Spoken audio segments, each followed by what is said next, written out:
There are people who believe that they have a God-given right to rule over others. They believe that their outward appearance is superior to all others. They harbor selfish ambitions to be rich and to have power over what they describe as common people. They lie, cheat, steal, strangle, stab and slash their way to power.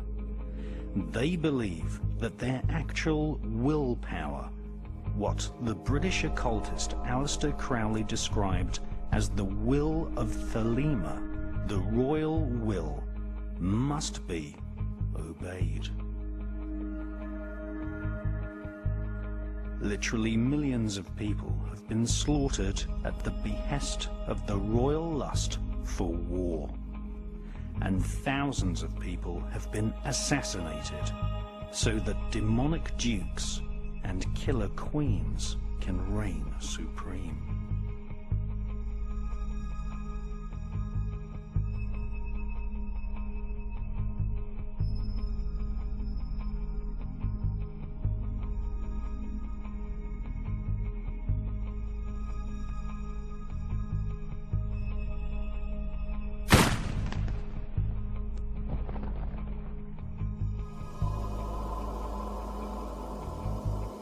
This cabal of crowned killers used the global network of secret societies, loosely described as the Illuminati, to do their bidding and killing.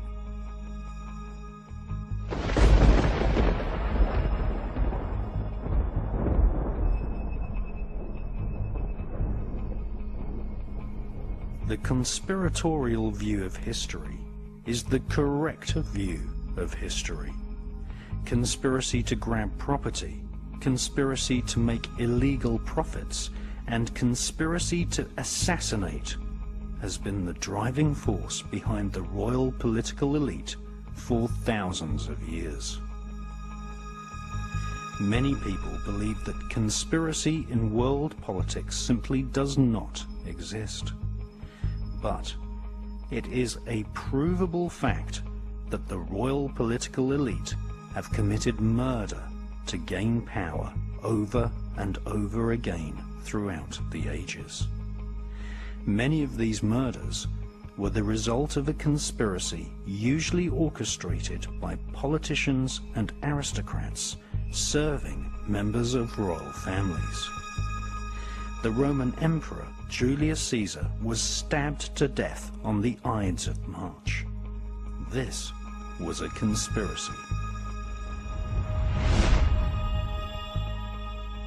US President Abraham Lincoln was shot at point-blank range by a distant relative of the British Prime Minister's wife, William Booth. This was a conspiracy. Every November the 5th, the Gunpowder Plot is celebrated. Guy Fawkes planned to explode a bomb beneath the Houses of Parliament. This was a conspiracy. In recent times, we have seen the last truly popular president of the United States, Mr. John Fitzgerald Kennedy, assassinated. This was a conspiracy.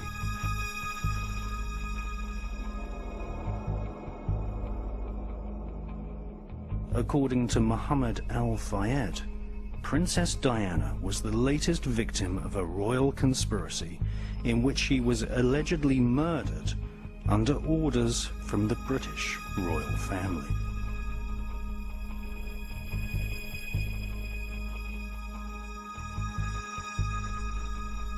History teaches us that the royal elite have killed before, and it is most likely that they will kill again.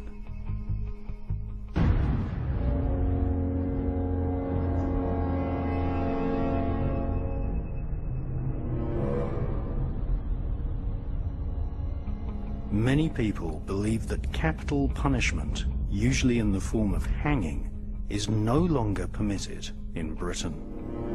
This is not so.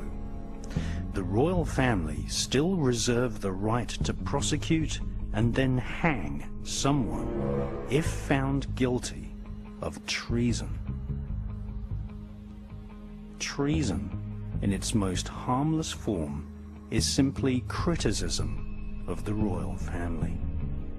A more serious form of treason would be to conspire, just as Guy Fawkes did, to attack the very heart of the royal political establishment. And another serious form of treason would be to accuse the royal family of murder and thus turn public opinion against the monarchy, possibly resulting in the dethronement of the royals. This film does commit treason, but it is the truth. History tells us that the German impostors who occupy the British throne have consistently tortured, illegally imprisoned, and even murdered, sometimes with their own hands, people who have criticized the monarchy throughout history. This film, for the first time ever, exposes the murderous and, in some cases, downright satanic activities of the monarchy.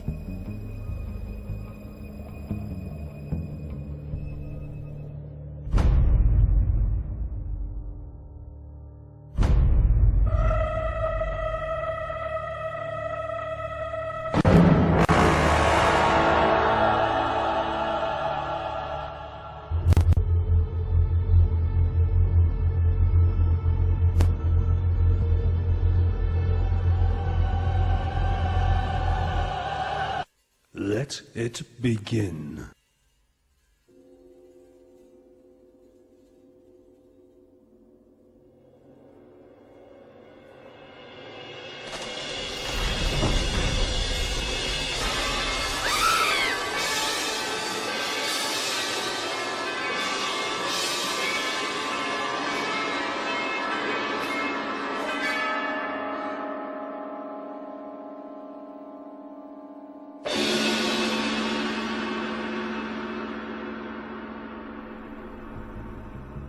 For the crowned killers of Europe, torture, disemboweling, hanging, burning, strangling, poisoning, and killing in the most satanic manner is the order of the day. This is the modus operandi of royal families. For centuries, the royal elite have devised terrible punishments for anyone accused of treason. The monarchy reserved the most disgusting forms of torture and death for those who questioned the royal will. A so-called traitor would often have each arm and leg tied to 4 horses, which were whipped to gallop in opposite directions, thus ripping the victim into 4 parts, whilst still alive. Often, the royal elite would divide the victim's heart into sections and send these for public display to different parts of the country as a macabre warning. The British throne has been bathed in blood for centuries. At one time, Britain contained several small kingdoms. These small kingdoms, ruled over by an intermarried, self-elected elite, were gradually amalgamated into the single monarchy which rules over Wales, Scotland, Northern Ireland, England, Canada, Australia, New Zealand, and secretly controls the United States of America. As each decade dawned, the most ruthless, cunning, and murderous monarchs assassinated the regional kings and seized their property. Over history, the most heartless, cruel, disgusting, dishonest, and psychopathic royal family would triumph, eventually establishing a global empire where ordinary people are crippled with taxes demanded by a monarchy living on the other side of the planet. The so-called British Empire, which at one time included Hong Kong and India, was created by blade and bullet.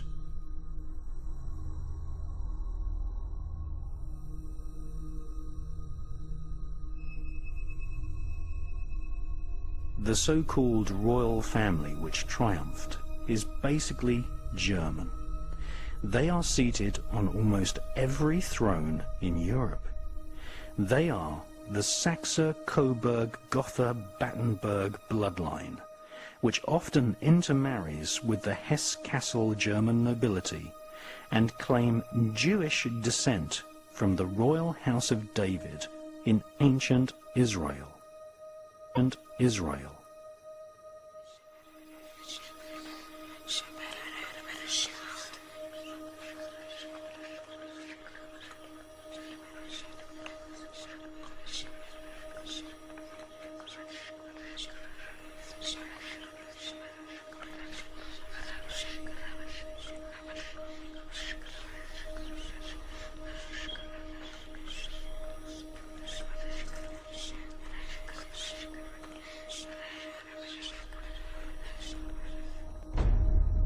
They raise their children without love or compassion, breeding each successive generation to be at the head of a military establishment who keep an angered peace by use of fear, surveillance, and war.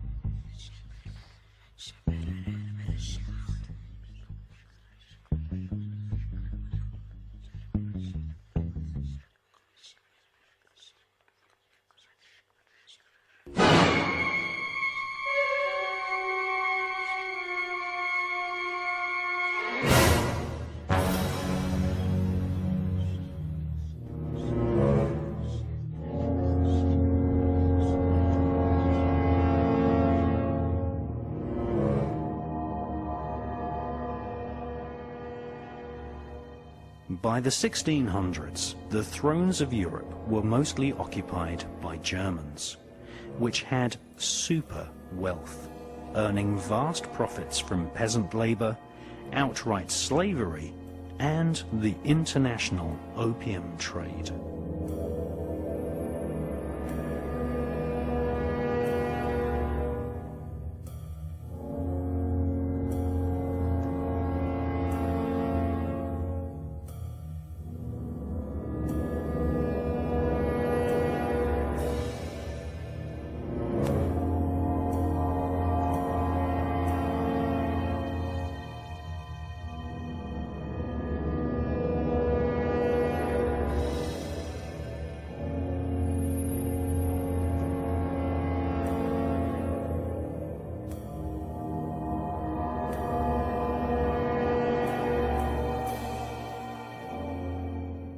This Germanic family, known as the Saxe-Coburg-Gothas, the Schleswig-Holsteins, the Habsburgs, Romanovs, and House of Kassel-Hesse, share the same tiny genetic bloodline. This can clearly be seen in a photograph of the British King George V standing beside Tsar Nicholas of Russia. Queen Victoria is considered the most British of all queens.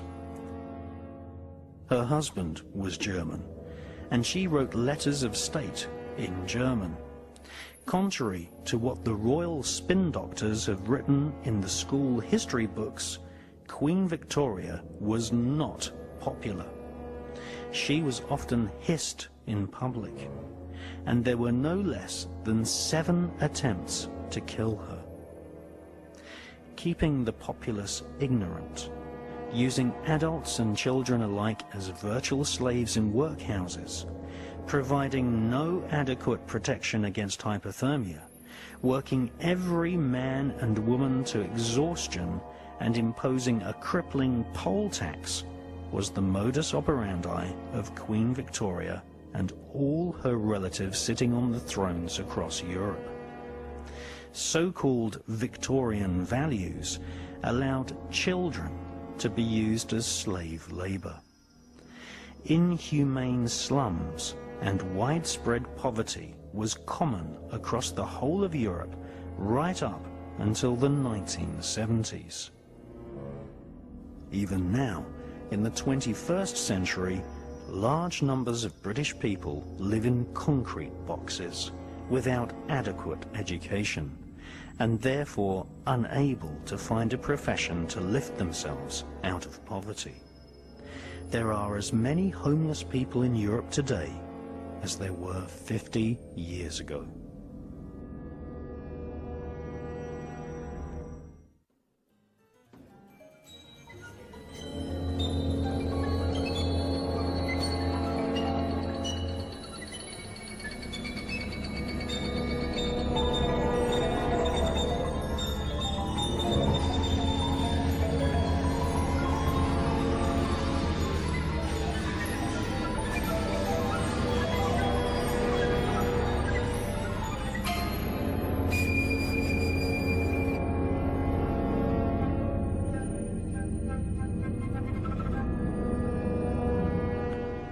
Today's royal family is in power due to the bloody, horrible, murdering activities of their forefathers.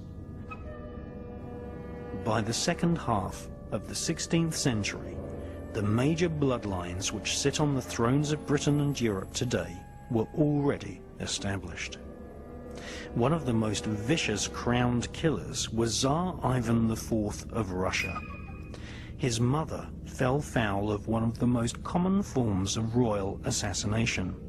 She died of poisoning when Tsar Ivan was just 8 years old.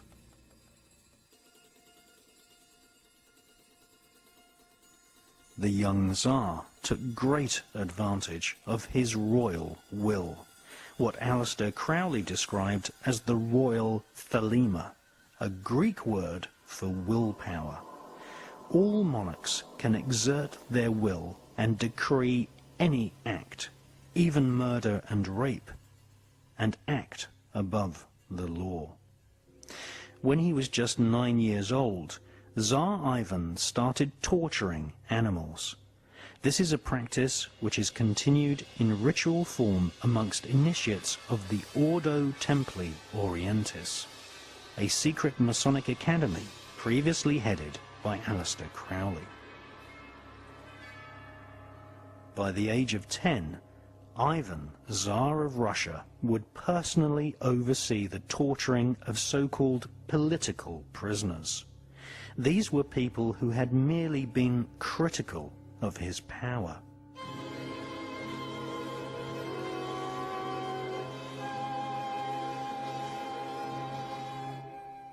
He committed his first rape at the age of 11. He was crowned in 1547 and diverted public attention away from their own abject poverty by entering into war with Poland and Lithuania. Tsar Ivan took thousands of prisoners and personally supervised their torture, often devising the most wicked torture techniques himself.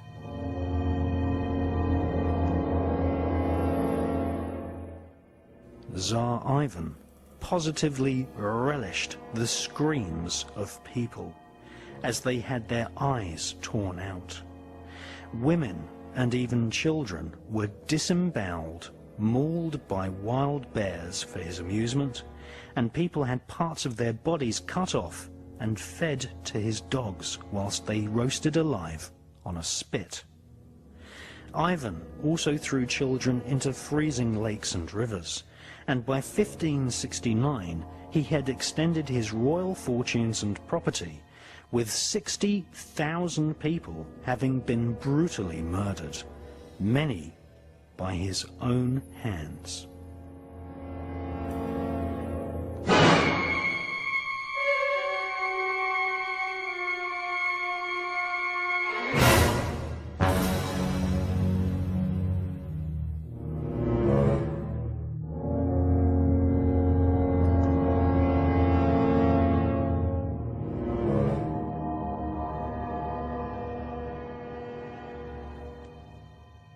One of the most popular secret societies in Victorian London was the Golden Dawn. Amongst its membership taking part in magical ceremonies was the author Bram Stoker. His most famous novel is Dracula.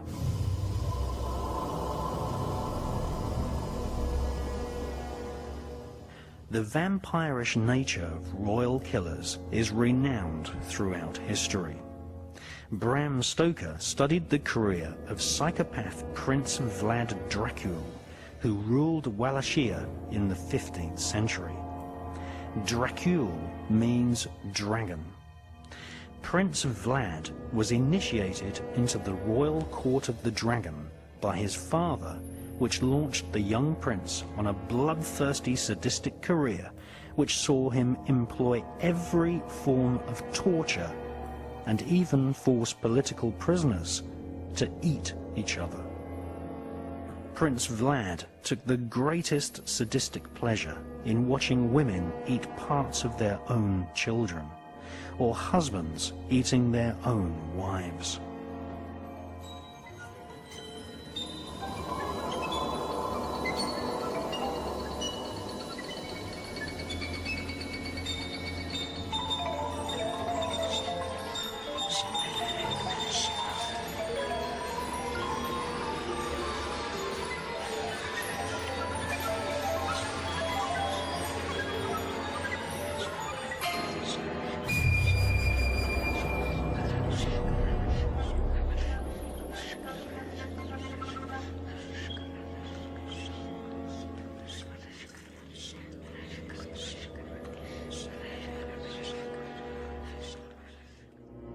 Every British and European monarchy has a history of murder by a brother, cousin, or wife. Even royal mothers have killed their own children. King William II of England was murdered by his own brother, who became King Henry I. In her fascinating book, God of the Witches, published in 1933, historian Margaret Murray revealed that King William II was a pagan warlock and had most probably been murdered as part of a ritual sacrifice to nature spirits who were invoked in order to assist the wicked royalty of Britain. Pagan holidays, such as the equinox and solstice, play an important role in the royal calendar. In fact, the current heir to the British throne, Prince William, the son of the murdered Princess Diana, was cut from Diana's womb on the summer solstice, a date which has important occult significance. The reason given for the caesarean surgical birth was that William was delivered timely, so that Prince Charles would not have his royal engagements disrupted by the prince's birth.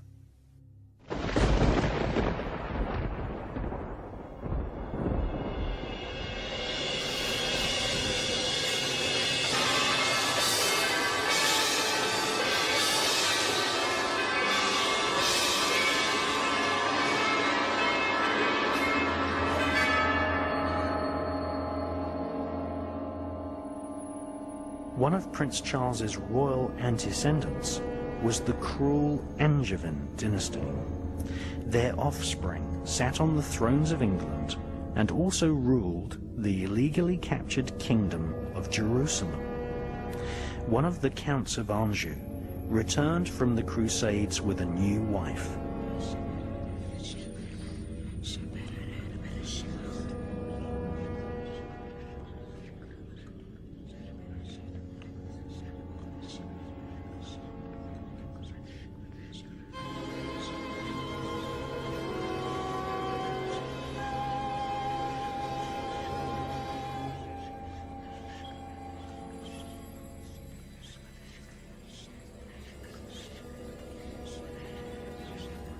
The so-called Crusades were perpetrated with the assistance of the Knights Templar. Thousands of Islamic men, women and children were tortured and butchered whilst the Knights Templar ransacked holy places and slaughtered in the name of Christ. They were searching for ancient Kabbalistic texts whilst practicing a form of black magic, invoking spirits according to the teachings of King Solomon.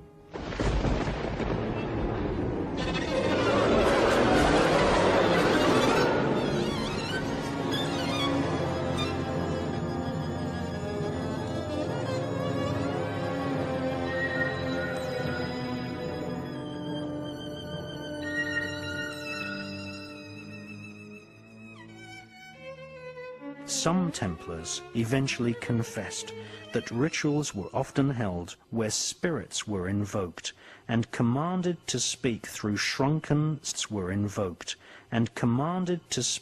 shrunken severed heads called Baphomets.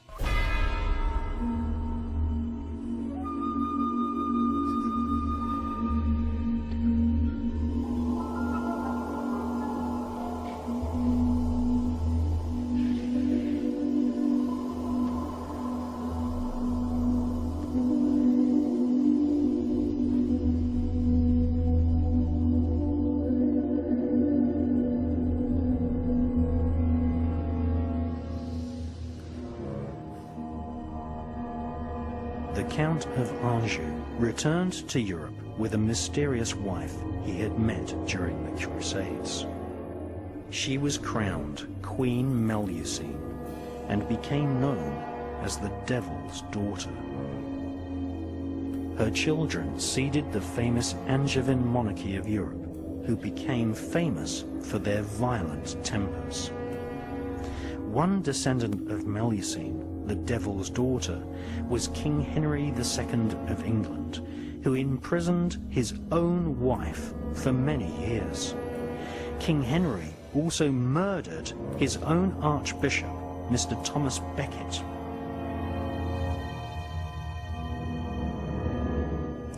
King Henry's son was the wicked King John, who became famous through the legend of Robin Hood. King John of England had his own nephew murdered on the anniversary of an old pagan holiday called Maundy Thursday. King John was a professional psychopath, ordering by decree the murder of hundreds of people. In May 1194, he had 300 prisoners beheaded in an orgy of blood. In the year 1212, a number with significant occult associations, he personally oversaw the hanging of 28 young boys in Wales.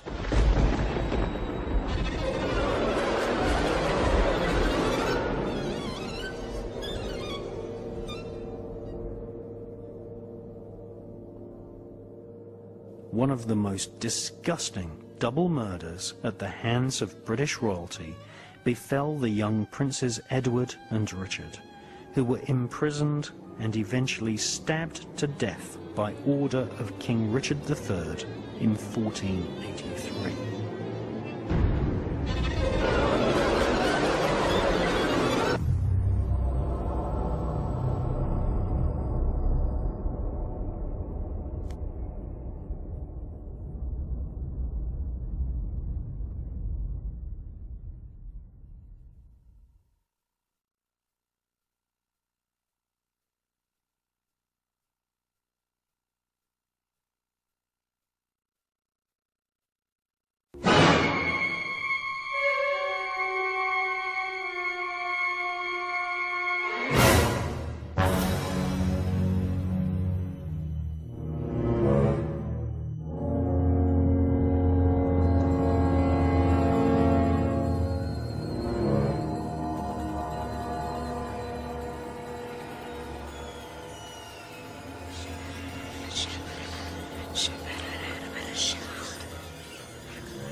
psychics, such as the Dr. Nostradamus, were employed by the French monarchy.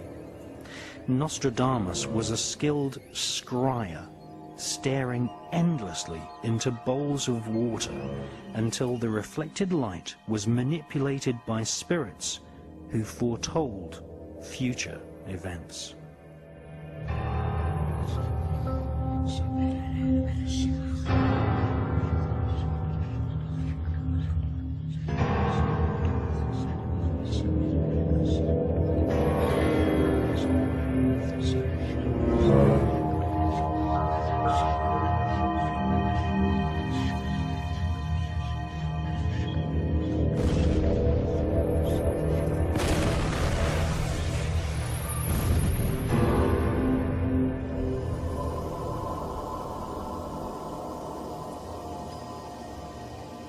Dr. Nostradamus wrote a book of prophecies called Centuries, which was published in 1555.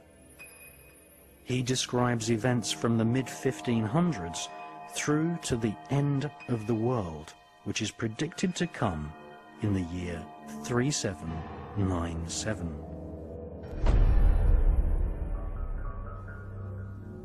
Catherine de' Medici, Queen of France, asked him to plot the horoscopes of her husband, King Henry II. In 1560, King Charles IX of France appointed Nostradamus as his court physician. Nostradamus accurately predicted for the French Queen, Catherine de' Medici, the death of her own children and other information which was used to bolster the monarch's hold over the peasant population of France.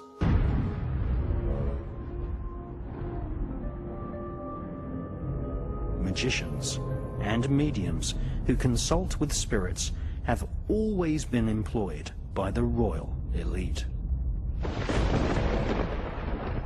In medieval Britain, Dr. John Dee was consulted regularly by Queen Elizabeth I.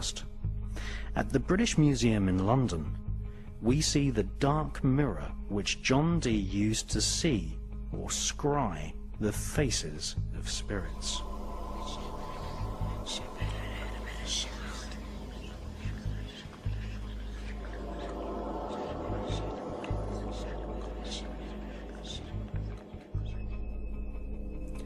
Dee's ability to communicate with spirits led him to be employed as a spy, developing psychic espionage techniques, which we now call remote viewing.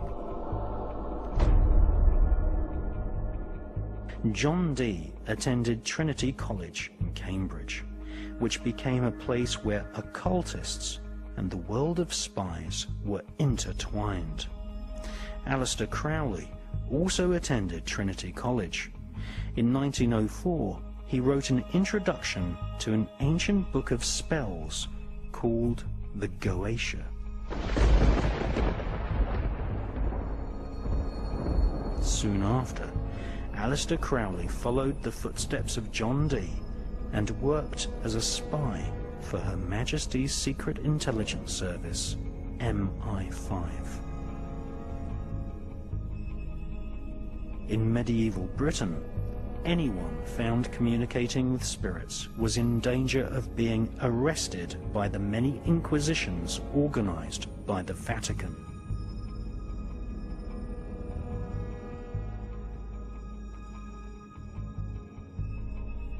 The costumes and wickedness of the Vatican's inquisitions would later be copied by the Ku Klux Klan in the United States, who used the so-called Earth Salute, which was originally devised by members of the Victorian secret society known as the Golden Dawn. Hitler would also use the same salute and drop millions of leaflets quoting the prophecies of Nostradamus across Europe during his attempt in the 1940s to create a global Nazi superstate.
The Vatican has issued 3 papal bulls against Freemasonry and the magical rituals of the craft.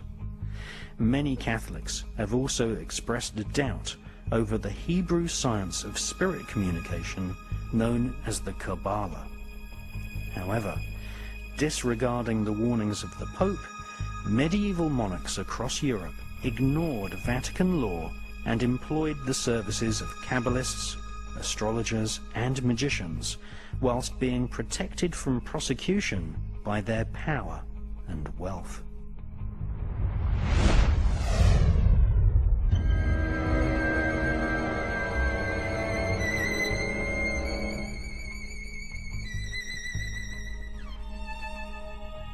Dr. John Dee was secretly initiated into the secrets of the Kabbalah by Rabbi Lowe in the 1500s. The Kabbalah offers a route map which is called the Tree of Life. Discarnate spirits, some angelic, some evil, occupy each point on the Tree of Life. These spirits can be called forth and invoked to serve the magician. Medieval astrologers and Kabbalists such as John Dee were hired by monarchs to plan their wars, or to experiment with alchemy, trying to transform base metals into gold and thus increase the already spectacular wealth of the monarchy.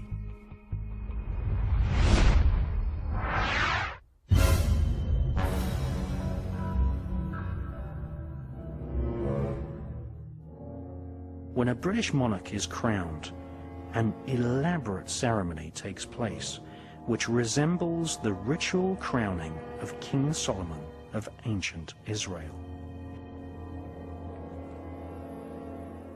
King Solomon ruled over ancient Israel and had extensive knowledge of the Kabbalah, which he used to communicate with demons.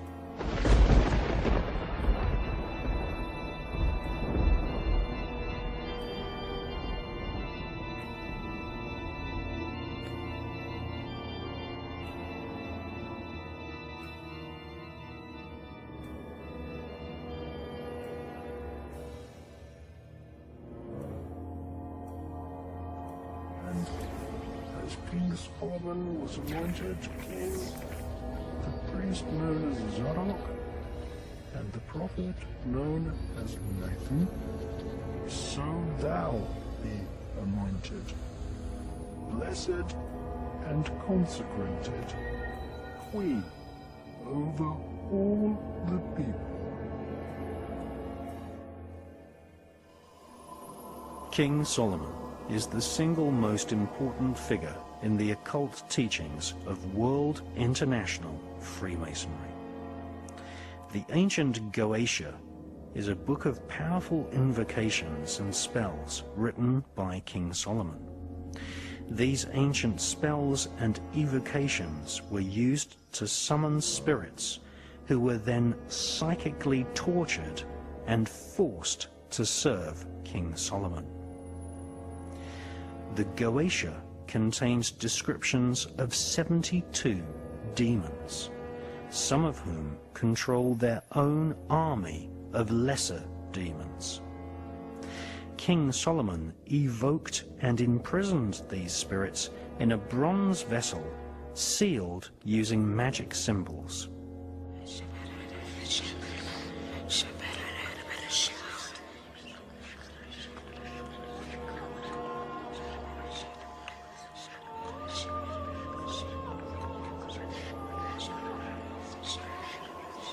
The Goetia explains how the spirits can be compelled into obedience. The Goetia describes a demonic royal hierarchy of spirits, many of which are referred to as knights, princes, and kings. King Solomon ruled ancient Israel from the year 970 to 928 BC. Satanists, occultists, and Freemasons worldwide venerate the memory of King Solomon who owned a magic ring engraved with a symbol called the Seal of Solomon. Symbol called the Seal of Solomon. This gave him power over the invisible monarchy of demons. This Seal of Solomon is better known as the Star of David. It is this symbol which is encoded into the $1 bill and is also the flag of Israel.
This symbol, which was used to invoke and control Asmodeus, one of the senior spirit kings in the infernal monarchy of hell.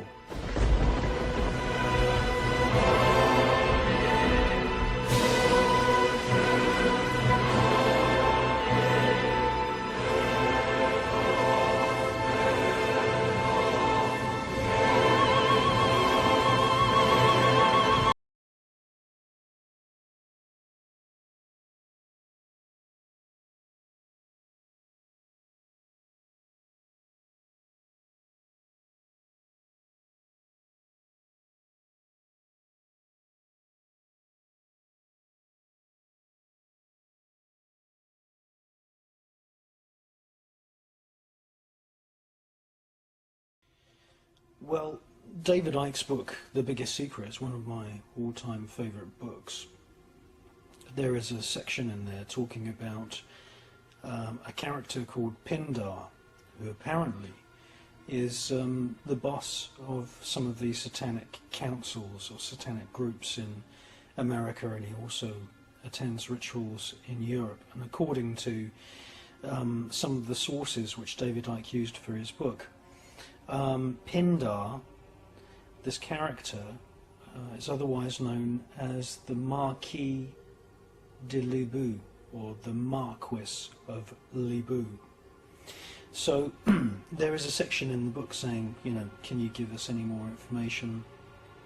And David Icke requests the reader, you know, if you've got any information, then come forward. Now, a good friend of mine actually wrote a book called The Way of the Dragon, and it's an excellent book. It's all in French, and I have French grandparents, so it's quite easy for me to be able to research ancient French documents. Now, Libu was suggested to me by my friend as possibly being an anagram of the old French term, which is bilu or biliou. Now, bilu is a plural of the word Belial, and Belial means demon, and Biliou is an old French term for plural, which is demons. So if Libu is an anagram of Bilu, and I believe it is. This man is attending the Satanic Councils. Apparently he arrives in a white Rolls Royce or some white limousine. And he calls himself the Marquis of Demons, or the Marquis of Demons. Now that's absolutely fascinating, because many of the 72 spirits which we see described in the Howling, the Book of Howling, otherwise known as the Goetia, it's also known as the Book of Shadows. Many of the 72 spirits there, you've got all these instructions of how to summon these spirits. Many of them are marquises, many of them are dukes, presidents, kings. I would say probably around a quarter of them have a rank of marquis or equivalent to a marquis.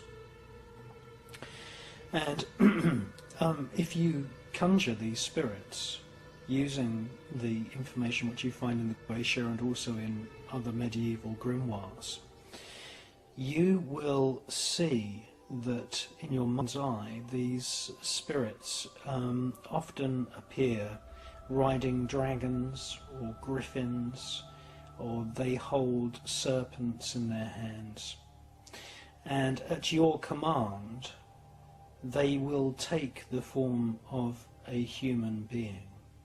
At the magician's command they will take the form of a human. But if you look at the sketches which have been used to illustrate many different versions of the Goetia, you will see that many of these spirits are they have royal rank, like a marquis or an earl or a duke, king, and there is definitely reptilian symbology, and if you command the spirit to take on a human form, it will do, and it will shapeshift. So I think there's many parallels with my research into the medieval grimoires and the Goetia, which dates back probably to Sumeria and Babylon, and the research which is presented in The Biggest Secret, which is one of my all-time favourite books.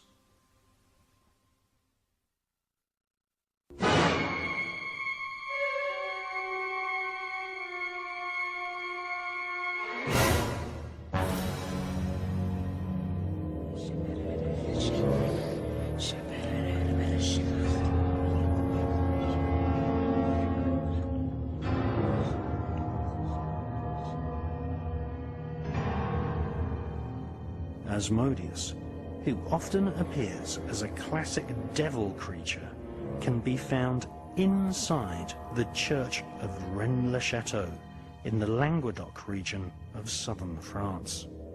This church was transformed into a Kabbalistic temple masquerading as an ordinary village church in the 1880s by Abbé Saunière, who discovered documents from King Solomon's temple stashed inside the altar.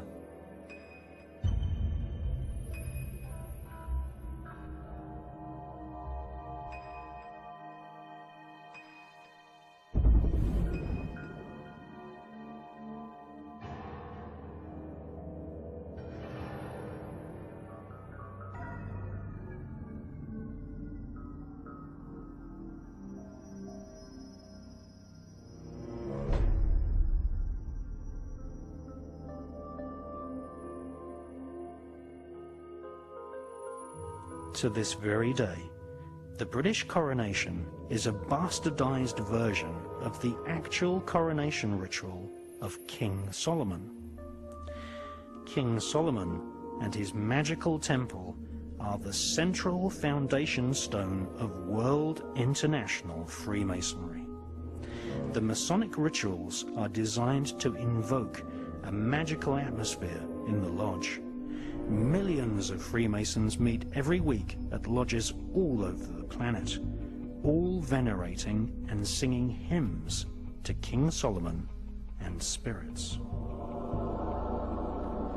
Since the Dark Ages, misguided, selfish individuals have joined various cults such as the OTO, the Knights Templar, and Freemasonry in order to study different elements of ritual, blood oaths, and a form of the Kabbalah.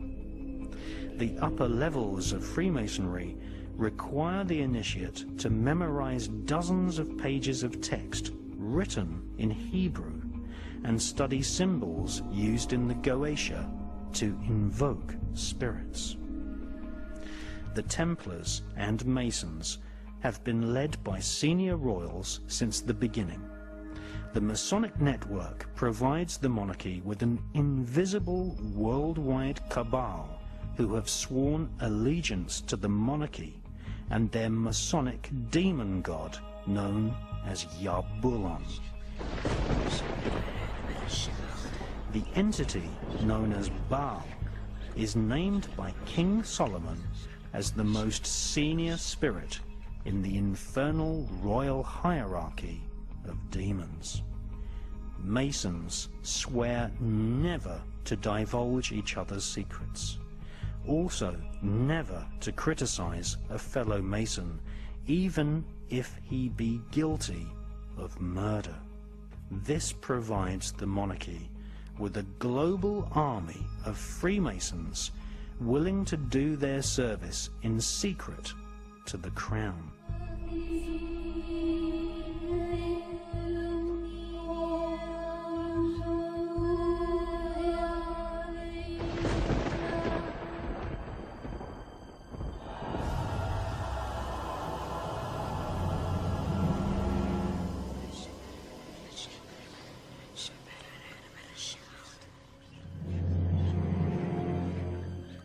To the British royals of the Middle Ages, murder by magic was accepted as fact.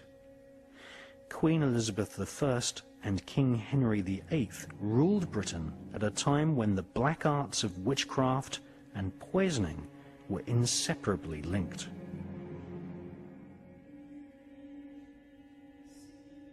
Across Europe, the monarchy was involved with one murder after another, many deaths attributed to a form of black magic, often perpetrated by someone within the royal court. In 1388, the Queen of Aragon was accused of the attempted murder of her own son by using witchcraft. In 1419, Jeanne of Navarre, the widow of King Henry IV, tried using magical spells to kill her stepson, Henry V. Jeanne of Navarre was convicted on evidence offered by her chaplain. Further revelations exposed the fact that witchcraft was being practiced right at the very heart of the royal court of England. Like the Kabbalist magicians, witches were also sometimes employed by the monarchy.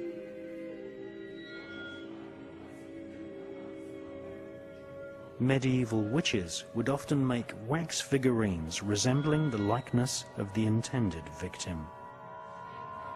The doll would then be tortured and burnt, often causing ill effects on the victims. It is claimed that this technique can induce an early death by heart attack or disease. King Alfred recognized the tendency for royals and noblemen to use witchcraft and imposed the death sentence for anyone practicing the black arts. However, his law went unheeded. By the late Middle Ages, satanic black masses were attended by royals and aristocrats in Vienna, Paris, Venice, and London.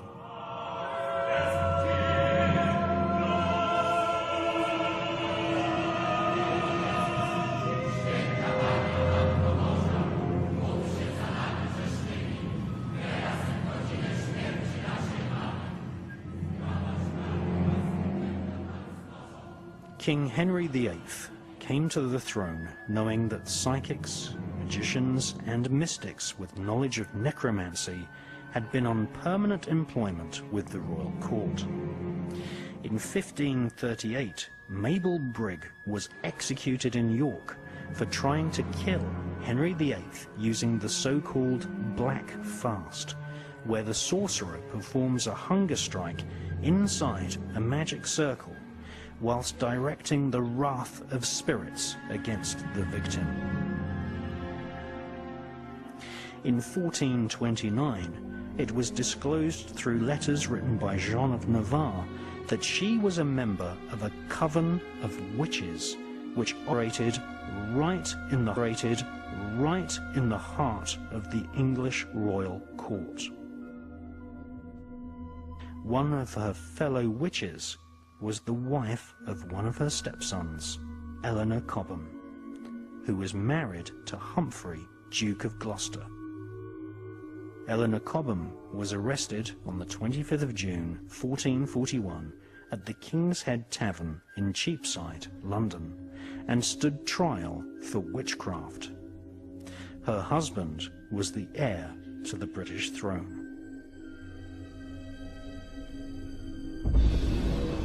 Another royal witch was soon exposed, the Duchess Jacquette of St. Pol, who was married to another brother of Henry V. She stood in a witchcraft tribunal which heard evidence suggesting that she had ensured her daughter's marriage using talismans and black magic. A frenzy of satanic ritual was eventually exposed at the heart of the royal courts of Britain and France by several 19th century historians.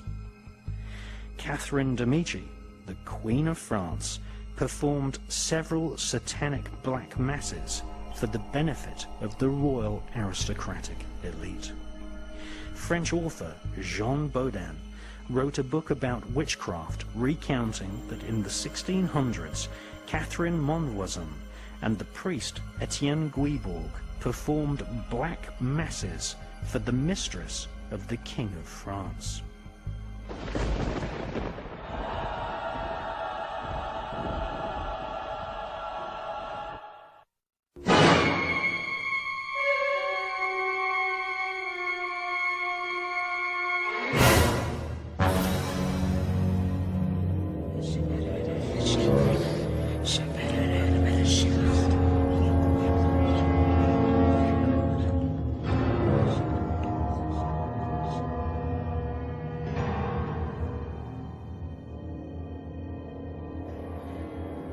The Black Mass is a satanic parody of the Roman Catholic Mass, often involving the ritual murder of a virgin.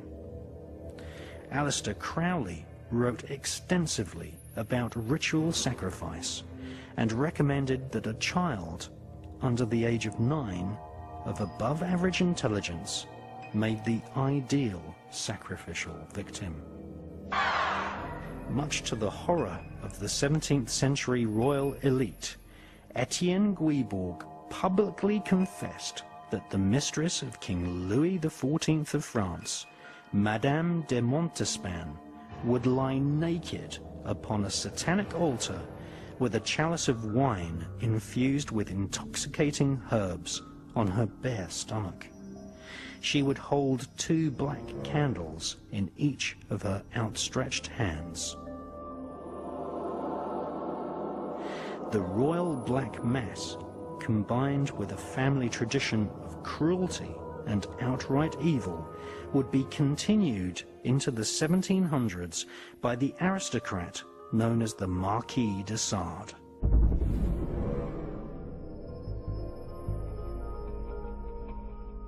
The de Sade family were members of France's oldest nobility.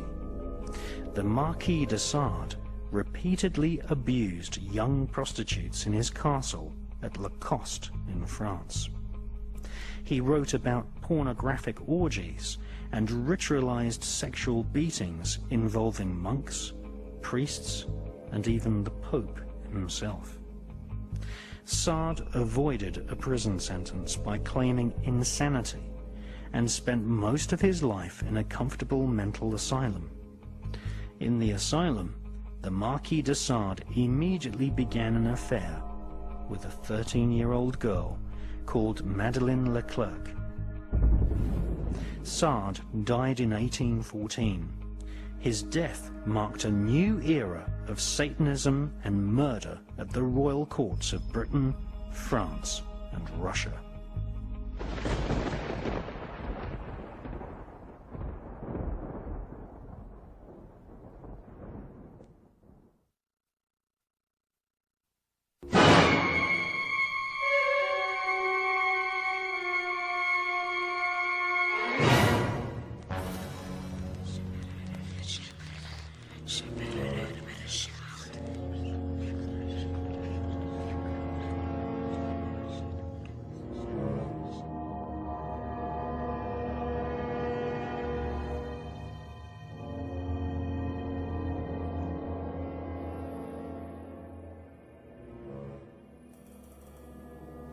Witch hunts of the Middle Ages took place all over Europe and even in the United States of America.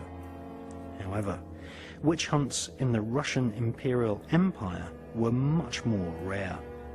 To this very day, a huge number of Russian people are attributed with psychic power. In the 19th century, the Russian Romanov royal family employed a powerful hypnotist and mystic. He has become known as the Mad Monk Grigory Rasputin. The story of Rasputin exemplifies the psychopathic nature of the monarchy. Rasputin was a self-styled monk and therefore had friends in the Russian Orthodox Church. Rasputin had endured poverty, giving him the common touch with the peasant population of Russia. He was revered as someone who could heal, therefore bringing him notoriety across the vast empire of Imperial Russia. Rasputin was also someone who could entertain the company of royalty. Rasputin was seen as a threat by the Romanov royal dynasty. Grigory Rasputin may have actually become Russia's first truly popular leader had he not been poisoned and murdered by one of the royal princes.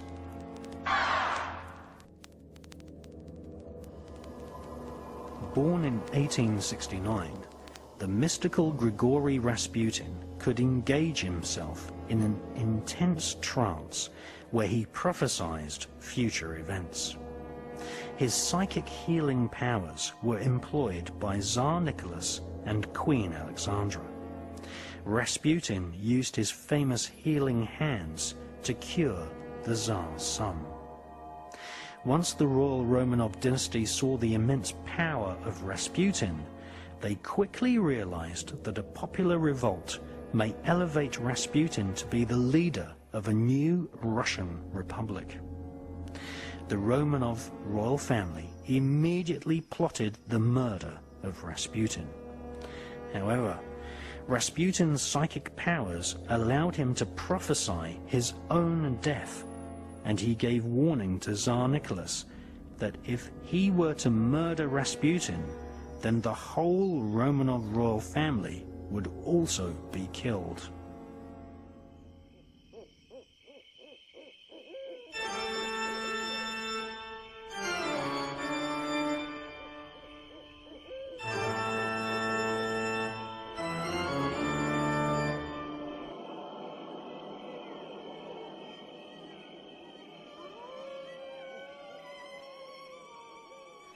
On New Year's Eve 1916, Prince Felix Yusupov invited Rasputin to the Moika Palace in St. Petersburg.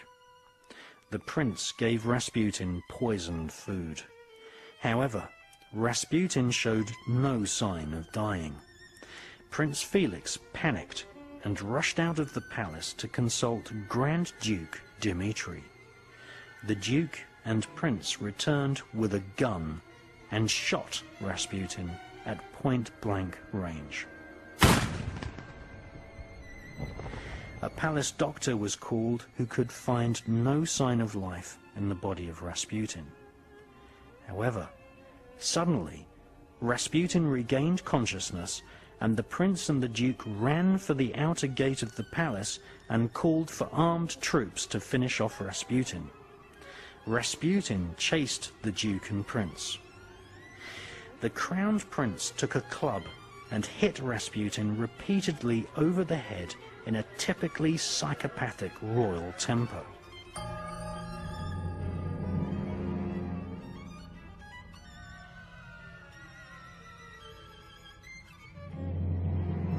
Palace guards were ordered to wrap Rasputin in a heavy curtain, and he was then lowered to his death in the icy cold river Neva.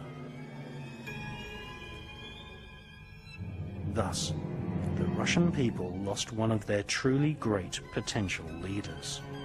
Soon after, a bloodbath would take place in Imperial Russia, and the dictatorial, cruel system of the Romanov monarchy would be continued by a fake revolutionary communist government who secretly took their orders from the royal political elite.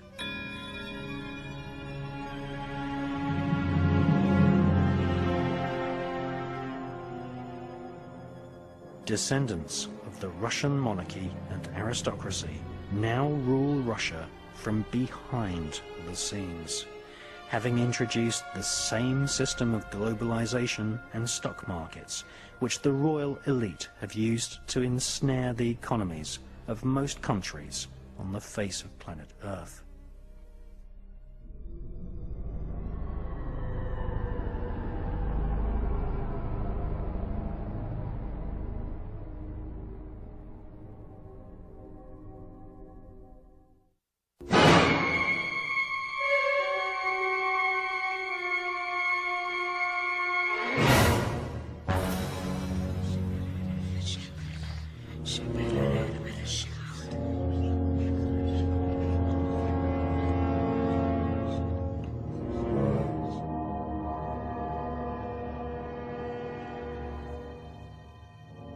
Perhaps the most cruel and bloodthirsty homicides ever perpetrated in Britain were the so-called Jack the Ripper murders, which occurred in East London during 1888.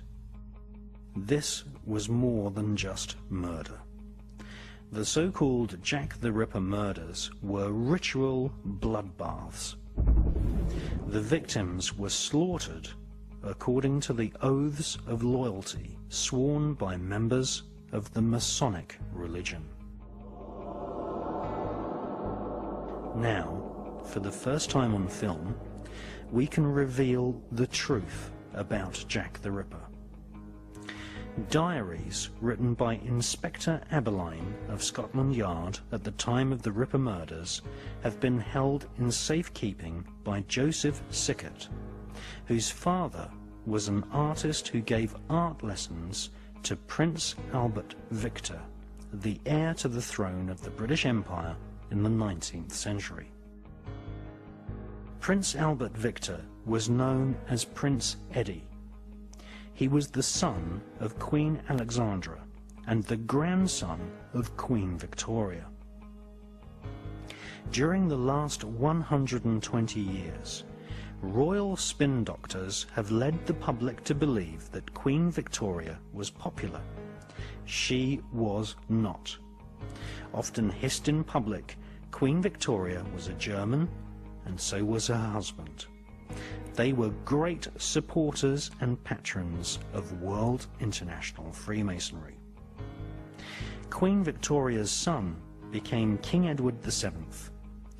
He was King of the United Kingdom of Great Britain and Ireland, King of the Commonwealth Realms, and the Emperor of India. He was the first British monarch to carry the name of Saxe-Coburg-Gotha onto the throne. Edward VII was part of the Germanic royal dynasty, which had sponsored the writing career of Adam Weishaupt, a Jesuit who had formed the Bavarian Illuminati in the 1770s.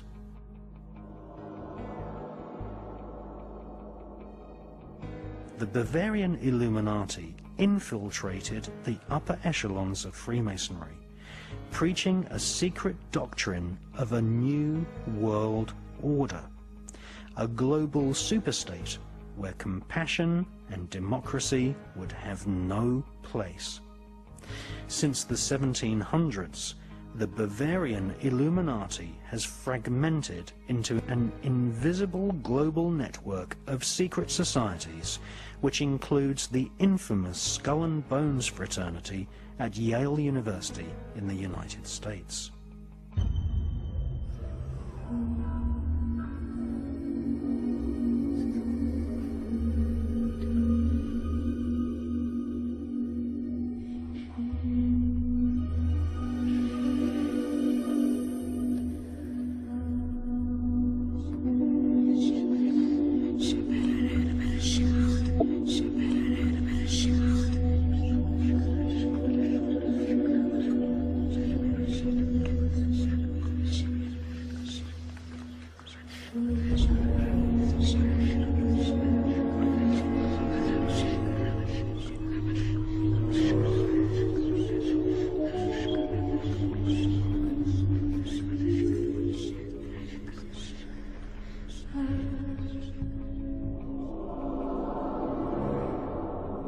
Adam Weishaupt's doctrine of a new world order was laid out in 3 books which he wrote in the later years of his life. He lived in the town of Gotha, and his writing career was funded by the Saxe-Coburg dynasty, who came to the British throne through Edward VII. Edward VII was installed as Grand Master of British Freemasonry in 1875. He regularly appeared in public wearing the ceremonial uniform of a Masonic Grand Master. Like his Saxe-Coburg grandparents, King Edward VII was one of the biggest financial contributors to the Illuminati version of Freemasonry. He was crowned in 1901.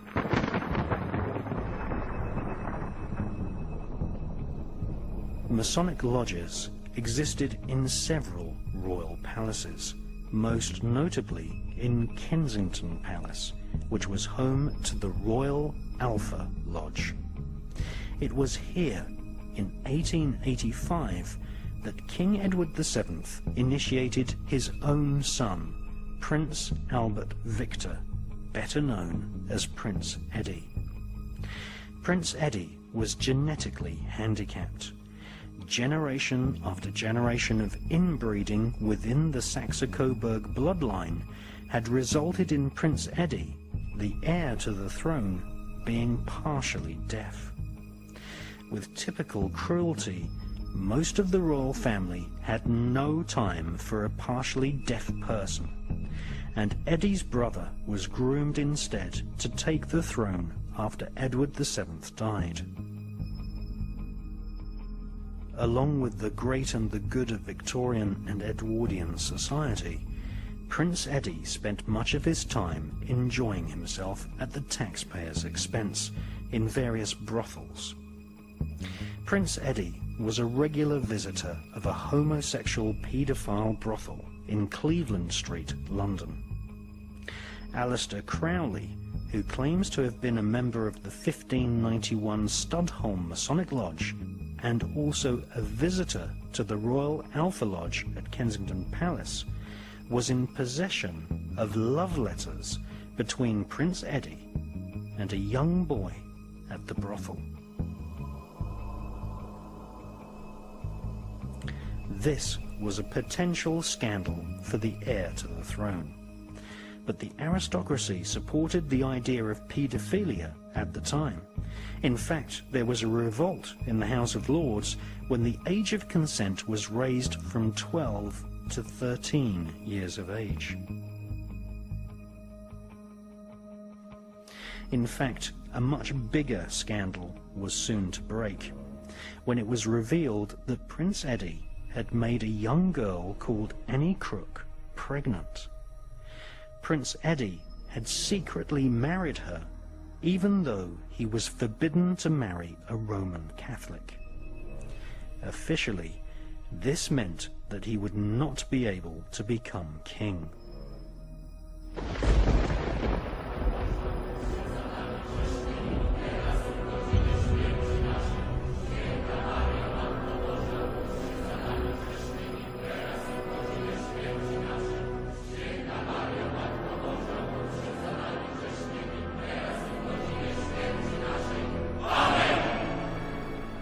In 1884, the Pope had condemned the satanic nature of Freemasonry, and the royal political elite split into two factions, one Catholic and anti-Masonic, and the other Protestant, fiercely guarding the real power behind the throne, which was World International Freemasonry.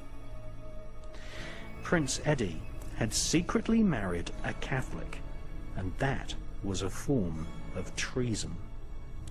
It infuriated powerful Freemasons.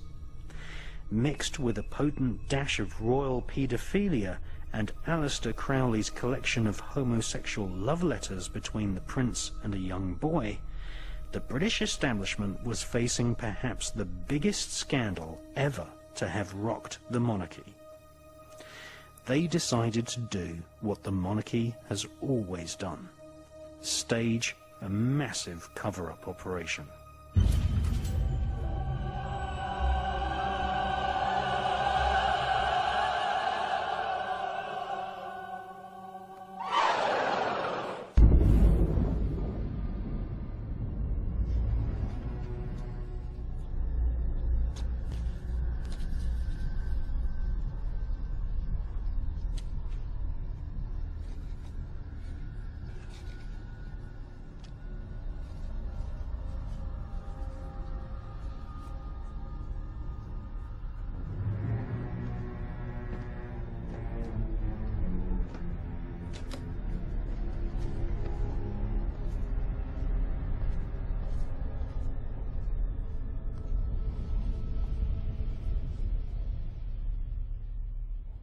In 1885, Annie Crook was kidnapped from the sweet shop where she worked, and simultaneously Prince Eddie was forced into a carriage which galloped away in the opposite direction. It was the last the young newlywed couple ever saw of each other. Prince Eddie was taken back to Buckingham Palace and strictly forbidden to leave the premises.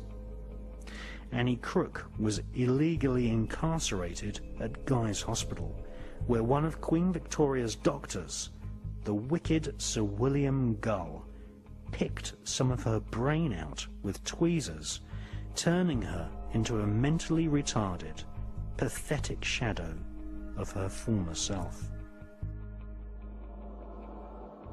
However, Annie Crook had told several friends about her marriage to the young prince. Annie had just given birth to a baby, a bastard heir to the British throne. Dr. William Gull kept Annie Crook imprisoned for 156 days in Guy's Hospital, and then sent her and her baby to workhouses where they were used as slave labor. One of Annie's friends, a young girl called Mary Kelly, worked part-time as a prostitute at Whitechapel in East London. Mary Kelly and a group of her friends decided to write a blackmail letter demanding money from the royal family. The year was 1888. The Hermetic Order of the Golden Dawn had been formed the same year. Freemasons marched in full ceremonial regalia in public. The Bavarian Illuminati had splintered into a secret society inside another secret society. All the thrones of Europe were occupied by royal Masons. What Mary Kelly and her group of friends had not counted on is that not only were they trying to blackmail royal Masons, they were blackmailing psychopathic crowned killers who would prefer to kill rather than give over a single penny of their wealth. The occult powers behind the throne convened a special meeting at the Royal Alpha Lodge in Kensington Palace. This elite group of Masons called themselves Princes of the Blood Royal. And they decided to form a ruthless hunting party which would hunt down and ritually murder Mary Kelly and her friends, thus putting an end to the blackmail attempt. Sir Charles Warren, a senior Freemason and head of the Metropolitan Police, provided intelligence on the whereabouts of Mary Kelly and her female friends. Sir William Gull prepared grapes injected with opium and alcohol, which would be offered to the girls.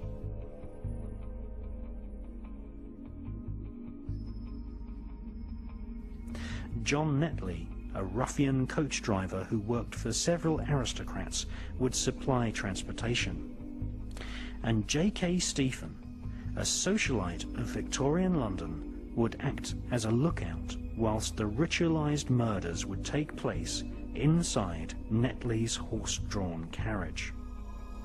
According to the diaries of Inspector Aberline of Scotland Yard, diaries which were sealed in wax and held in safekeeping by the Victorian Impressionist painter and friend of Prince Eddie, William Sickert, the so-called Jack the Ripper murders were not the work of one crazy individual. These were meticulously planned ritual murders conducted in the Masonic tradition by a large group of aristocrats who hunted the young female victims rather like a country expedition killing foxes.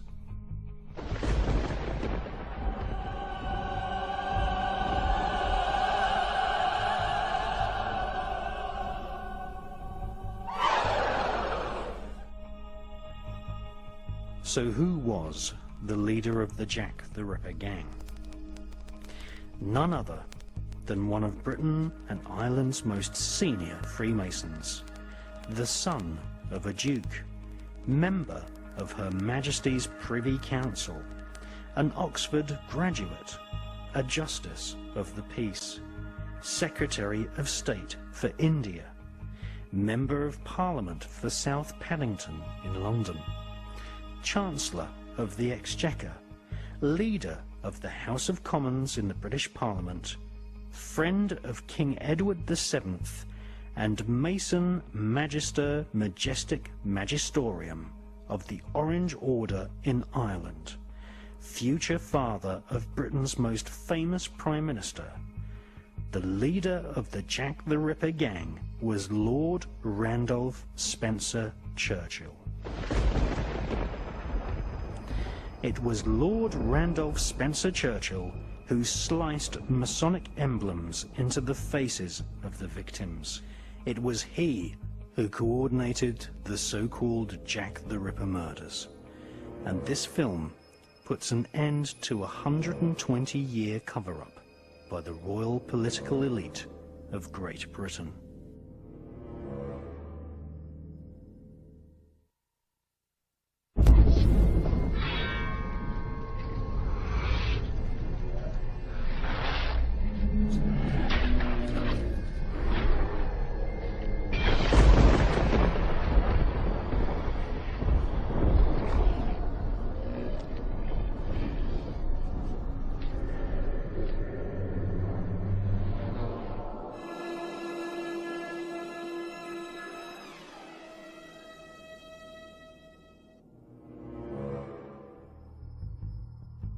Until the young Lady Diana Spencer became Princess of Wales, Lord Randolph Spencer Churchill was the most famous member in the history of the Spencer aristocratic family. Her Royal Highness Princess Diana was herself a Spencer, a family which has served the monarchy for generations. She is distantly related to Lord Randolph Spencer Churchill, Jack the Ripper, and his son, Winston Churchill.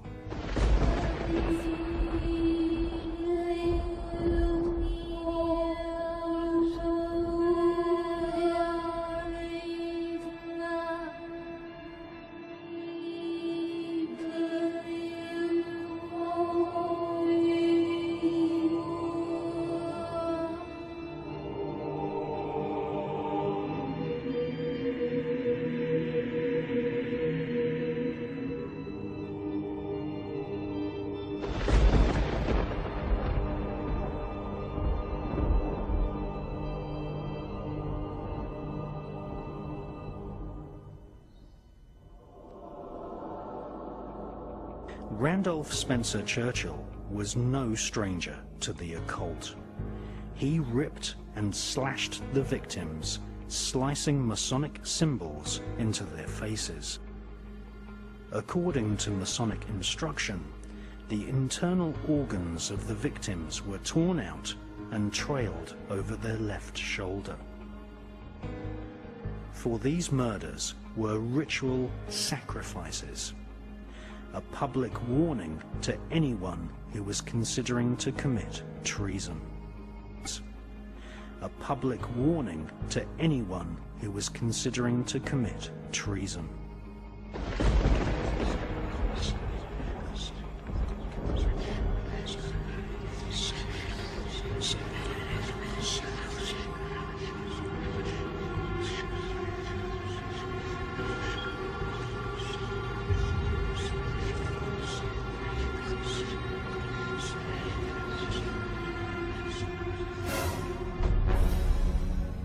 In his characteristic manner, Aleister Crowley soon left Britain after the Jack the Ripper murders.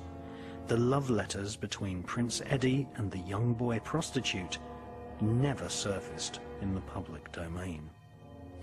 J.K. Stephen, one of the aristocratic gang of murderers, was so ashamed and shocked by the ritual psychopathic behavior of Lord Randolph Spencer Churchill that he made his confession to Inspector Abberline at Scotland Yard. Of course, there were no arrests. In fact, Scotland Yard still, to this day, take great care to cover up the true significance and detail of the Jack the Ripper Masonic murders. When author Stephen Knight was given access to the Ripper file at Scotland Yard, he found that many important documents had been deliberately lost. Stephen Knight discovered later that some of the documents he had seen during his research for his book, Jack the Ripper: The Final Solution, had subsequently been destroyed. Soon after the publication of Jack the Ripper: The Final Solution, and also after having exposed the true nature of demonic Freemasonry in his excellent book called The Brotherhood, Stephen Knight was dead.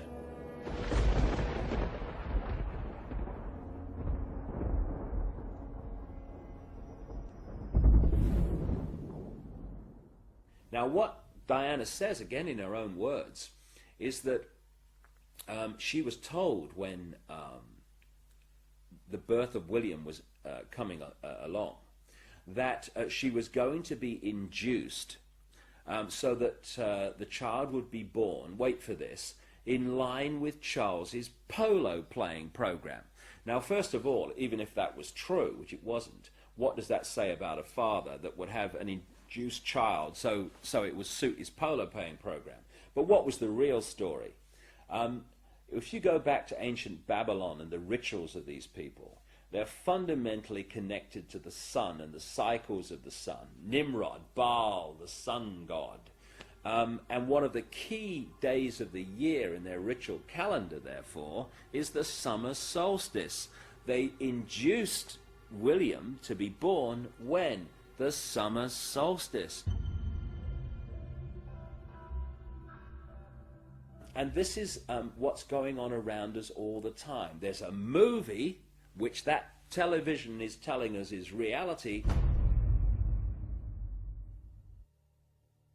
and then there's what's really going on, which is so different. It's its greatest form of defense. The chasm that people have to leap between what they are told is happening and what's really happening.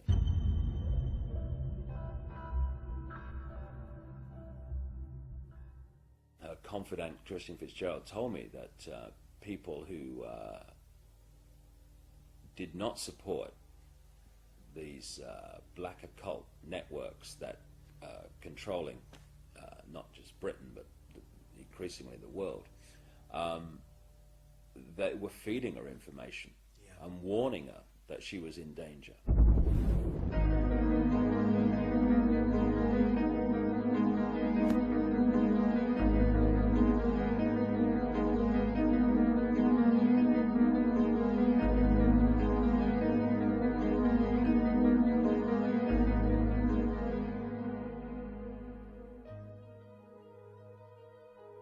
What keeps this whole thing from coming out, and has done for us all this time, and indeed the wider conspiracy too, is that to understand it you have to research so many different subjects and then fit the strands together before you go, wow, so that's what it's all about. In this soundbite world of superficiality we call the mainstream media, people get so little information that they can't see what's going on. So when you look at the story of Diana, it's not just about what's happening now, what happened in 97. It's also going back again to Babylon, places like that. The goddess Diana was an ancient goddess, which was another name for the Babylonian goddess Queen Semiramis, the goddess of the Illuminati. And one of the groups of people that worshipped Diana, the goddess, and did their rituals to her were called the Merovingians. The Merovingians are one of the, if not the, key bloodline in the whole Illuminati network.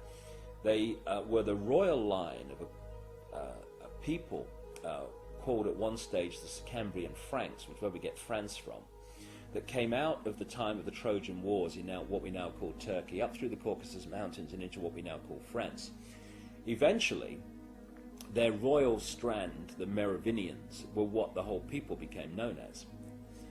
And they were great goddess Diana worshippers. And according to an American researcher in Paris, immediately after Diana died, the Merovingians dug underground sacrificial chambers in Paris, just outside the original Paris, well inside, of course, the present metropolis, where they did their rituals to the goddess Diana. And according to her, the place is now called the Pont d'Alma Tunnel, which is still an underground kind of location. Now, the ancient myths of the goddess Diana were that she was a moon goddess. Pont d'Alma actually translates as passage or bridge of the moon goddess. Coincidence? Why is it with the absolutely, I cannot emphasize this enough, the ritual symbolism obsessed Illuminati, why is it that even people who said, oh, it was an accident, have actually said, well, there is one question. Why was Diana held in that tunnel for so long when she's supposed to have had internal bleeding which needed repairing? Why not get her to hospital immediately? Why was she held in that tunnel for the best part of an hour and a half? Why? Because in the sick ritual, and that's what it was, the ritual of her murder, she had to die in that place of ancient sacrifice to the goddess Diana. And it was when she died that they then moved her out. And of course, goodness knows what have happened to her internal organs, because this is what these sick people use in their rituals. Interestingly, when you look at the stories and myths surrounding the goddess Diana, over and over again, the theme of lakes, of islands, and particularly of the tree grove come up again and again and again. It was the tree grove that was the sacred place of worship to the goddess Diana, not a temple. Now, she wanted to be interned in the little church where her father is, just off the Spencer estate in Northamptonshire. And after her death, Earl Spencer says that he decided that she would be buried on the Spencer estate. Where? On an island, in a lake, in a tree grove. And there's also this bizarre story where Earl Spencer says that he had this dream that he had to put 4 black swans on the lake. And he then said to his estate manager, I've had this dream. Do you know where we can get 4 black swans from? And the estate manager said, well, sir, funnily enough, someone's just offered us 4. Oh, yeah, okay. I've just seen a pig. Never mind a bloody swan. Look, there it goes. Black swans are an occult symbol, aren't they? Exactly. The whole thing's a cult. And the whole of Diana's assassination was an occult ritual unfolding. Now, what's kind of interesting to me is that when I was researching The Biggest Secret, which I wrote in 1998, which is kind of unfolding now before our eyes, one of the people that I was introduced to was a lady called Christine Fitzgerald, who, as the tabloid media in Britain acknowledged, was a close confidant of Princess Diana for 9 years. They fell out a little while before her death, but for 9 years they were big time close.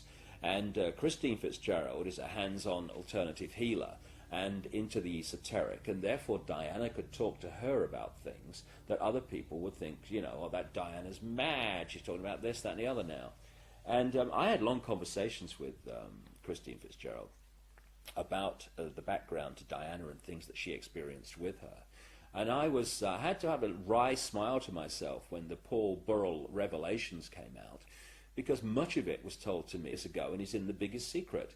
Not least that friendly people from organizations like MI5 were actually feeding Diana information, saying, you know, be very, very careful because they want rid of you. And so when Burrell produced this letter from Diana in which she predicted her own death in a car crash, in effect, it absolutely fits with what Christine Fitzgerald told me about her experience and what Diana said to her.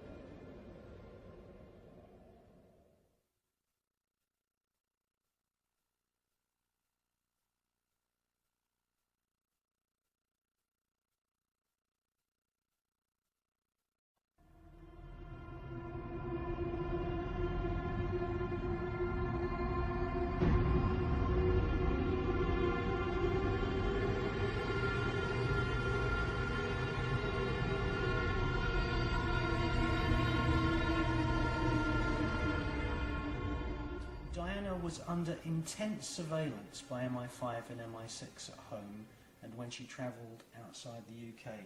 Now, yesterday you made this interesting comment that she was the most photographed woman in the world. While she was alive. While she was alive. But the route in Paris, which is going through, you know, the biggest, most famous roads in Paris, is it true to say that there is not 1 single second of video footage from any CCTV camera? It is indeed, yeah. There are 10 known cameras that were lining the route that night. But they were all, now we know officially from the Lord Stevens report, that all of those cameras were pointing inwards towards the buildings that housed them. So none of them were pointing towards the road. So therefore allegedly we have no footage whatsoever of Diana's journey or of the crash itself.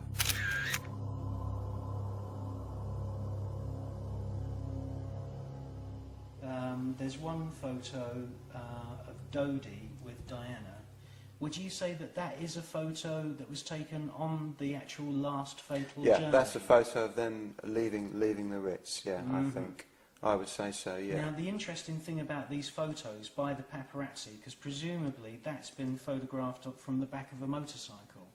Possibly, or by one of the paparazzi outside the Ritz when they left the Ritz that night. Okay, so you would normally see a seatbelt going across somebody's shoulder because Diana's sitting in the rear seat, and therefore the seatbelt would be coming from here and going across.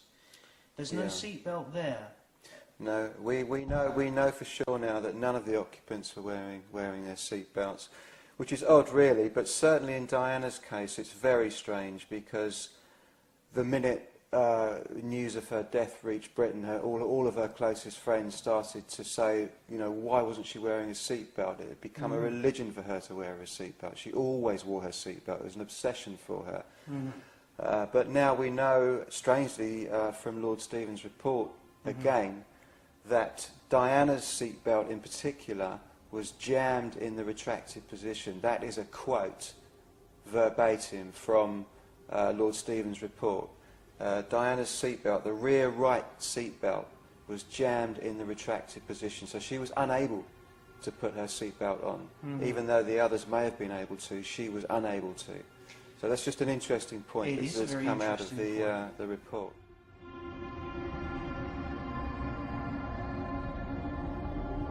So that's just an interesting point that's come out of the report.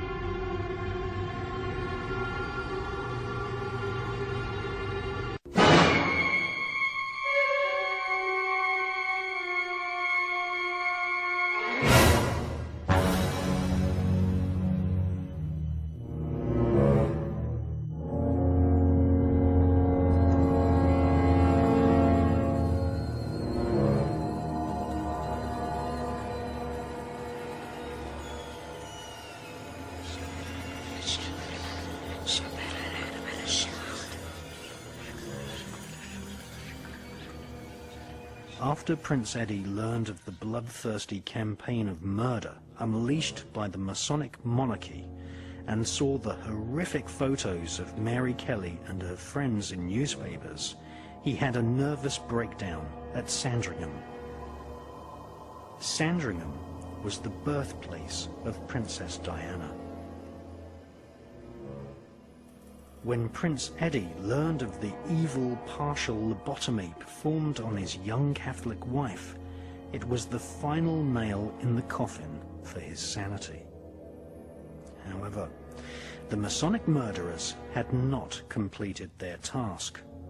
Lord Salisbury, the Prime Minister, now ordered Lord Randolph Spencer Churchill to kill Prince Eddie's wife and also their illegitimate bastard child. Luckily, Annie Crook escaped into the hinterland of obscure poverty. She gave her child, Alice Crook, to the artist friend of Prince Eddie, Walter Sickert, who moved to Dieppe in France. A romance eventually developed, and Walter Sickert married the young Alice Crook. They eventually had a child, a baby son, who is Joseph Sickert, the man who kept the diaries of Inspector Abberline and the truth about the Jack the Ripper murders secret for 5 decades. Still, the devilish cover-up plan had not ended. Prince Eddie himself then became the victim of a royal conspiracy. The Earl of Strathmore, who owned the huge Glamis castle, was employed to imprison young Prince Eddie.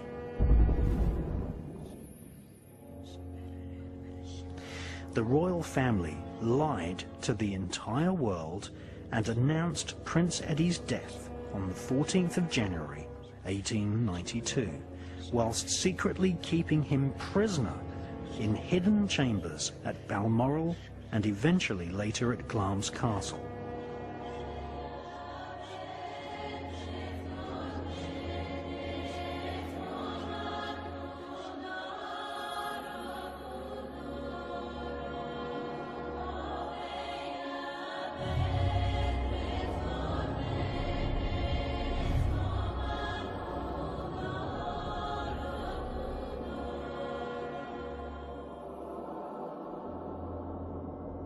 Balmoral Castle sits by the River Dee, just north of Lochnagar, 9 miles west of Ballater. Balmoral has 25,000 private acres of forest and deer parks, all maintained at the public's expense. It was here at Balmoral, a Scottish stronghold standing nearly 1,000 feet above sea level, that was chosen as the place where Prince Eddie would be murdered.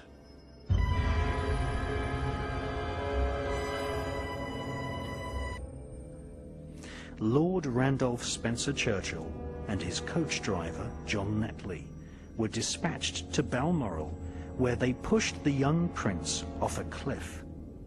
Amazingly, Prince Eddie survived the murder attempt and 2 days later crawled back to the gates of Balmoral, a shattered and broken man, the heir to the throne completely heartbroken at having his young wife lobotomized and separated from his only child. The 13th Earl of Strathmore made a pact with the royal family. In exchange for keeping Prince Eddie imprisoned at his Glamis Castle, one of his daughters would marry a future King of England.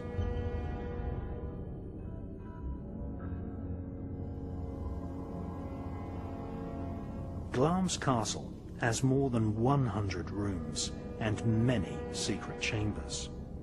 Shakespeare wrote about how Macbeth committed murder in the Great Hall. Glamis Castle is one of the most haunted places on earth. On the floor of King Malcolm's room, there was an indelible blood stain which would not be washed away. The royal family eventually boarded the floor over. It was here, at Glamis Castle, that Prince Eddie, his spirit broken, was imprisoned for the rest of his life. He died eventually in 1933, 41 years after the royal family had officially proclaimed him dead.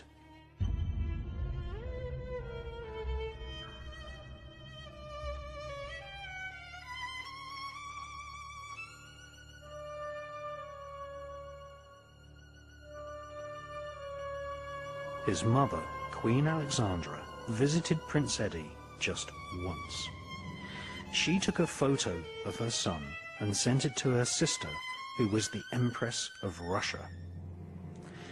For the first time on film, we can now see this photo, a picture of a broken-hearted man imprisoned against his will, sitting alone in a small chamber, painting pictures which no one would ever see.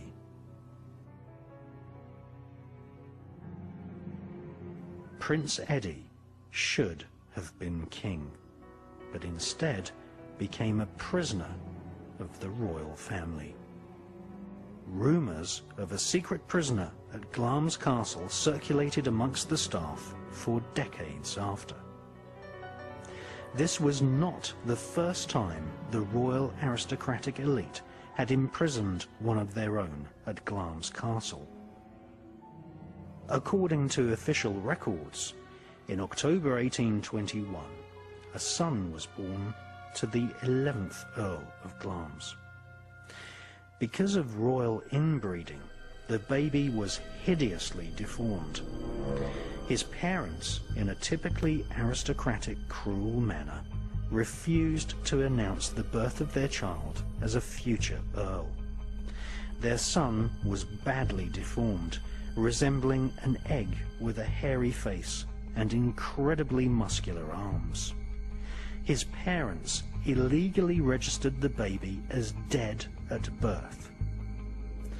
The son was never given an official name, even though he lived for more than 50 years, bricked up in a chamber, being fed via a slit in a stone wall.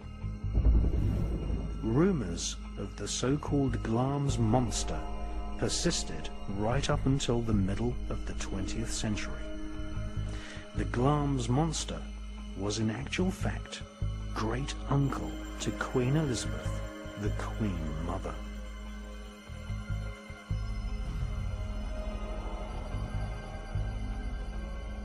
The pact made between the royal family and the Earl of Strathmore was eventually fulfilled. In exchange for illegally imprisoning young Prince Eddie, a daughter of one of the Earls of Strathmore would marry a future King of England. The girl born in 1900 and groomed to fulfill the pact was Elizabeth Marguerite, who married the future King George VI. King George's real name was Albert. He was Provisional Grand Master Mason of Middlesex and was installed as Grand Master of Scotland by a Masonic lodge which met from time to time at Glamis Castle. In 1936 he became king, and his wife became the beloved Queen Mother of Queen Elizabeth II. She recently died after several whole-body blood transfusions, and, unlike the death of Princess Diana, the Buckingham Palace flag was lowered to half-mast immediately following the Queen Mother's death. The Queen Mother, who had spent much of her childhood in the haunted halls of Glamis Castle, went to her grave with the royal spin machine in full swing, hiding the macabre secret to why she had been chosen as queen by King George VI.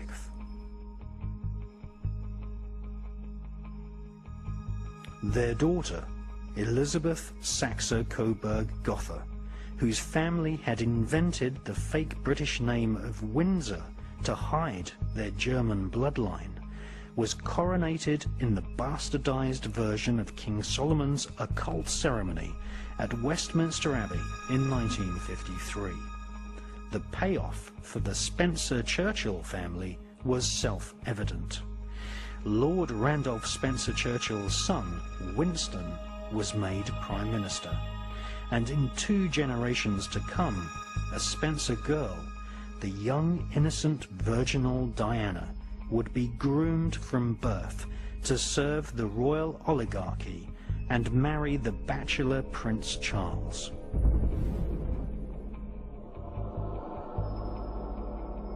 The legacy of the Jack the Ripper murders continued. The Spencer-Churchill family eventually received an immense payment from the newly formed National Lottery in Britain.